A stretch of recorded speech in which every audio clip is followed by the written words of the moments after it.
Are you honest because honesty is a core personality trait, or because you are honest in some situations and not others?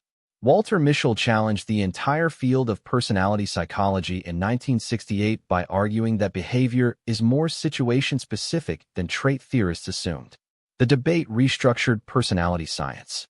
Social cognitive theory views personality as shaped by the continuous interaction of cognitive processes, behavior, and the environment. Rather than treating personality as a fixed set of inner traits, this approach emphasizes what people think, believe, and expect, and how those cognitions interact with behavior and situational context.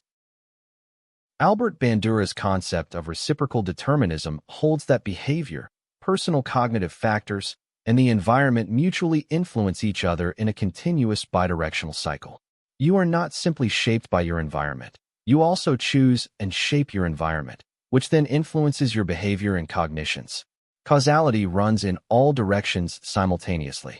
Julian Rotter emphasized expectancies, beliefs about the likely outcomes of behaviors in specific situations, as central determinants of behavior.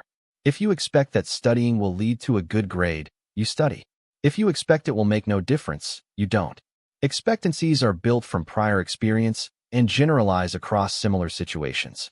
Julian Rotter also developed the concept of locus of control. People with an internal locus of control believe their behavior primarily determines their outcomes. Those with an external locus attribute outcomes to luck, fate, or powerful others. Internal locus of control is associated with better health behaviors, academic achievement, and psychological well-being. Walter Mischel's 1968 review found that trait measures rarely predicted behavior in specific situations with correlations above 0.3. He concluded that situation-specific factors, not stable traits, primarily determine behavior. This sparked the person-situation debate that dominated personality psychology for decades and ultimately led to more nuanced interactionist models. Mischel later proposed that cross-situational consistency exists but takes the form of behavioral signatures, stable if-then patterns. A child might be aggressive when provoked by peers but cooperative with adults. The signature, not a simple trait label, captures the person's personality. Consistency appears when situations are matched to responses, not when global trait scores are correlated with single acts.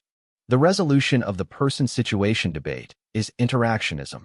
Both stable traits and situational factors influence behavior, and their interaction determines specific actions. Traits predict behavior better in weak situations where norms are ambiguous and worse in strong situations where norms are powerful. Aggregating behavior across many situations reveals stable trait-consistent patterns.